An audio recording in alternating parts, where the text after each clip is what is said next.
जिले का खाद्य एवं आपूर्ति विभाग गहरी नींद में सोया रहे और शहर में घटिया खाद्य पदार्थों का बोलबाला हो, यह कोई नई बात नहीं है। लेकिन हद तो तब हो गई जब मिलावटखोरों के हौसले इतने बुलंद हो गए कि उन्होंने कानून के रखवालों तक को दूषित भोजन परोस दिया।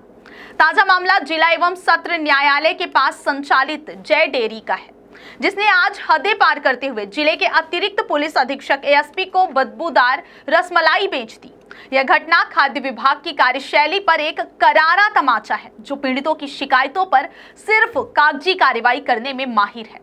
गौरतलब है कि मंगलवार को समान तिराहे के स्वाद रेस्टोरेंट के कड़ाही पनीर में कॉकरोच मिलने के बाद विभाग ने आनन फानन में लाइसेंस तो निरस्त कर दिया, लेकिन क्या सिर्फ एक लाइसेंस रद्द करना ही काफी है?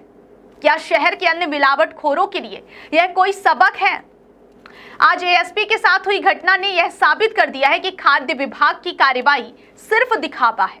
एएसपी की फटकार के बाद मौके पर पहुंची खाद्य विभाग की टीम ने भी लीपापोती करते हुए सिर्फ रसमलाई का नमूना लेकर अपनी जिम्मेदारी से पल्ला झाड़ लिया। खाद्य अधिकारी अमरीश दुबे का यह कहना है कि अन्य खाद्य सामग्रियों का फिजिकल निरीक्षण कर लिया गया है, बाकी सब ठीक है। अब सवाल यह उठता है कि क्या सिर्फ छूकर और देखकर खाद्य पदार्थों की गुणवत्ता का अंदाजा लगाया जा सकता है? सिर्फ इतना ही नहीं, जय डेयरी कोर्ट परिसर के पास संचालित हो रही है। जय डेयरी के बाहर सड़क पर अतिक्रमण किया गया है। पार्किंग की कोई व्यवस्था नहीं है, जिसके कारण यहां अक्सर जाम लग जाता है और यातायात व्यवस्था पूरी तरह से चरमरा जाती है। राहगीर रोज इस समस्या से जूझते हैं। क्या जिला प्रशासन इस अतिक्रमण को अनदेखा कर रहा है? बड़ा सवाल है ये। कोर्ट परिसर के सामने यह डेयरी संचालित होती है, लेकिन यहां पर रास्ते पर अतिक्रमण किया गया और जिला प्रशासन इस अतिक्रमण को अनदेखा कर रहा है। जय डेयरी जैसे मिलावटखोर ना सिर्फ लोगों के स्वास्थ्य से खिलवाड़ कर रहे हैं, बल्कि कानून का भी मखौल उड़ा रहे हैं।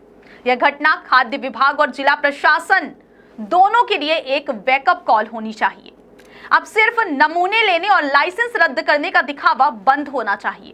शहर में चल रहे सभी अमानक खाद्य पदार्थ बेचने वालों के खिलाफ कड़ी कार्रवाई की जानी चाहिए, ताकि आम जनता के स्वास्थ्य और कानून व्यवस्था को सुनिश्चित किया जा सके।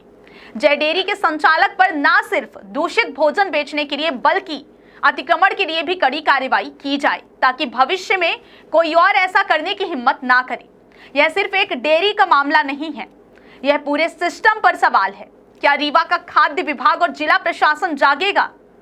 इस खबर के बारे में आपकी क्या राय है, हमें कमेंट में जरूर बताएं। आपके लिए तमाम जानकारी हमारे संवाददाता मनीष दाहिया ने लाई है। क्या शिकायतें आई थी, क्या मिला है अभी तक? एडिशनल एसपी साहब के माध्यम से शिकायत प्राप्त हुई है कि यहाँ से किसी के द्वारा रसमलाई क्रय की गई थी जो सड़ी हुई निकली है। तो उसके संबंध में एडिशनल एसपी साहब के माध्यम से ये निर्देश प्राप्त हुए कि दुकान की तत्काल जाके जांच की जाए। तो हमारे द्वारा यहाँ आके पूछताछ की गई पहले।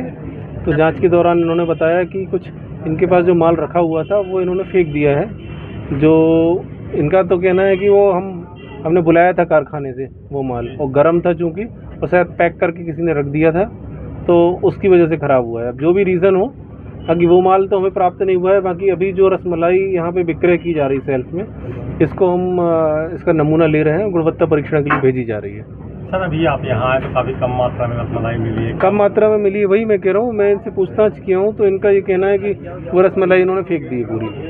क्या सर, पहले से इन्फॉर्मेशन थी कि ऐसा हुआ है? नहीं, वो शिकायत जैसे ही हुई है तो वो शिकायतकर्ता यहाँ आए थे, इनसे उन्होंने बातचीत की, इनको माल दिखाया कि ये माल सड़ा हुआ है, तो इन्होंने उसके सामने ही पूरा माल नष्ट कर दिया है। तो क्या अन्य चीज़ों का भी सैंपल लिया जाएगा सर? सैंपल लिया जा रहा है, सैंपल की प्रक्रिया चल रही है। के अलावा अन्य चीज़ों का भी क्या? अभी सबसे पहले रसमलाई का सैंपल लिया जा रहा है जिसकी शिकायत है, और प्रतिष्ठान का निरीक्षण किया जा रहा है। और बाकी सारी चीज़ें क्या मानक स्तर की पाई गई हैं? मानक स्तर की नहीं, सबका हम प्राथमिक परीक्षण कर रहे हैं एक एक करके। सबसे पहले जिसकी शिकायत है उस खाद्य पदार्थ का नमूना भेजा जा रहा है। और बाकी खाद्य पदार्थों की सैंपलिंग? बाकी खाद्य पदार्थों को सबके सामने सूंघ के ही किया जा रहा है। अभी फिजिकल वेरिफिकेशन जो होता है कि अगर कोई सामान सड़ा हुआ है तो वो तो समझ आ जाएगा तुरंत।